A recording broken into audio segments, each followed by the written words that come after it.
사랑의 기술이란 책으로 우리에게 아주 잘 알려진 에릭 프롬은 평생 동안 사랑을 추구했고 또 여러 번 사랑에 실패했습니다. 그의 사랑 이력은 험난했습니다. 외아들에 대한 무거운 기대를 가진 부유한 상인 아버지와 자랑스러운 아들을 손에서 놓지 않으려는 심한 어머니의 사랑 사이에서 자라난 그는 부모님의 기대에 맞추려는 듯 하이델베르크 대학에서 우수한 성적으로 공부해 갔습니다. 그리고 아주 젊은 나이에 촉망받는 인재가 됐습니다.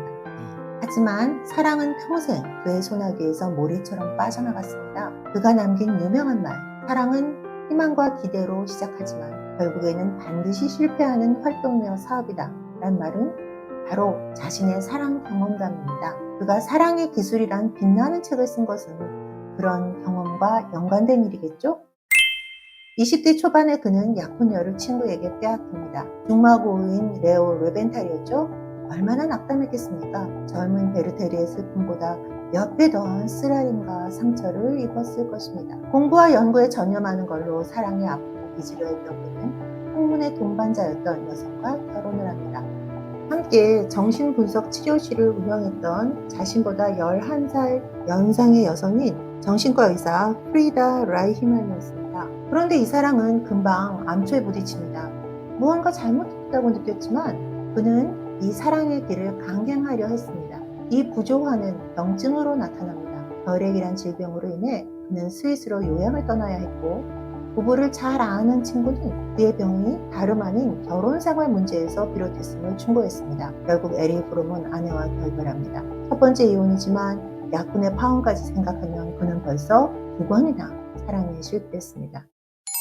하지만 그는 이 활동, 사랑의 길로 다시금 접어듭니다. 미국으로 망명한 그가 정신분석가 카렌 호니와 연인 관계가 된 겁니다. 15살 연상의 그녀와는 공동의 학문적 관심이 바탕이 됐습니다. 결혼에 이르진 않았지만 그들은 오랫동안 동반자 관계를 유지합니다. 하지만 도료 관계는 경쟁에서 자유롭지 못했고요. 심한 다툼으로 끝이 납니다. 프롬과 호르나이는 학문적으로 뛰어났지만 결국 둘 다 자기 중심적 성향이 강했고 이는 관계 지속에 장애가 됐습니다. 그는 이 경험을 통해 진정한 사랑은 상대방의 자기 실현을 도우면서도 자신의 독립성도 유지해야 한다는 것을 깨달았을 겁니다. 얼마 되지 않아 에릭 프롬은 동갑내기 헤니 부어란트를 만납니다.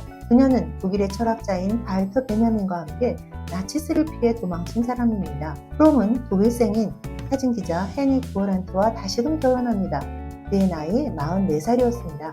하지만 몇 년 후 아내는 낙중독에 의한 심한 관절염으로 쓰러집니다. 그는 아내의 요양을 위해 기후 좋은 멕시코로 이주합니다. 보금자리를 마련하고 힘들지만 행복한 날들을 보내죠. 안타깝게도 아내는 세상을 떠납니다. 그렇게 그의 4번째 사랑은 다시 실패로 끝납니다. 무엇이 잘못됐을까요? 그는 다정한 남편이었고 아내를 위해 다른 나라로 이주까지 감행했습니다. 미국에서의 강연과 강의 요청도 모두 포기한 채 그녀를 돌보는 데만 천념했습니다. 하지만 그의 반려자는 외로운 그를 남겨두고 일찍 떠나갑니다.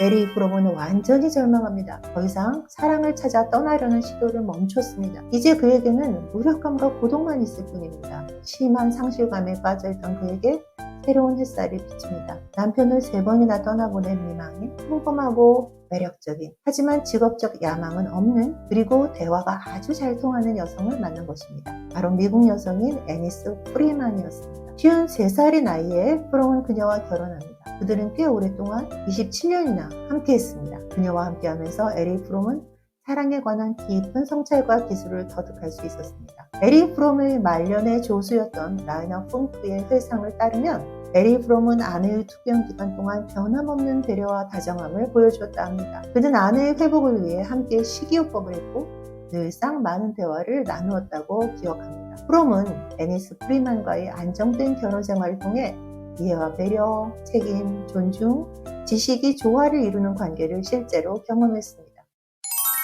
5번의 사랑을 겪으면서 에릭 프롬은 좌절하고 일어서기를 반복했습니다. 그 안에서 그는 사랑에 관해서 정말로 많은 생각을 했을 겁니다. 사랑은 풍덩 빠지는 것이 아니라 사랑하는 능력을 습득하는 것이라는 그의 이론은 수많은 경험과 실수와 다툼으로부터 나왔습니다. 젊은 시절 그의 사랑은 인기와 성적 매력에 상당수 근거했을 것이고요.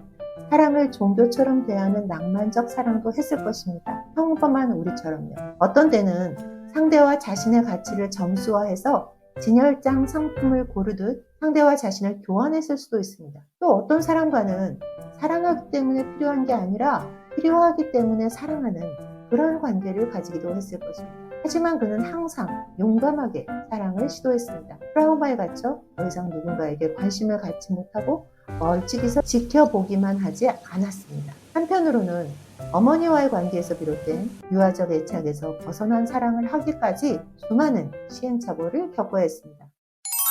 저는 에릭 프롬의 개인적인 삶을 보면서 그는 참으로 용기 있는 사람이라는 생각을 했습니다. 생의 마지막 순간까지 관계에 충실했고 끊임없는 적극성으로 사랑을 가꾸었습니다. 우리가 좋아하는 말, 반려자와의 동고동락을 그는 몸소 실천하며 살았습니다. 그러한 그의 진지함과 열정이 우리에게 좋은 책을 남겨주었습니다. 그의 사랑의 기술은 특정한 사랑의 대상을 뛰어넘어 바이오필리아, 즉 삶을 사랑하고 사랑하는 것에 이끌리는 특수한 능력으로까지 우리를 인도합니다. 그리고 자기 자신을 정말로 사랑할 수 있는 사람이야말로 타인을 사랑할 수 있다는 깨달음도 줍니다.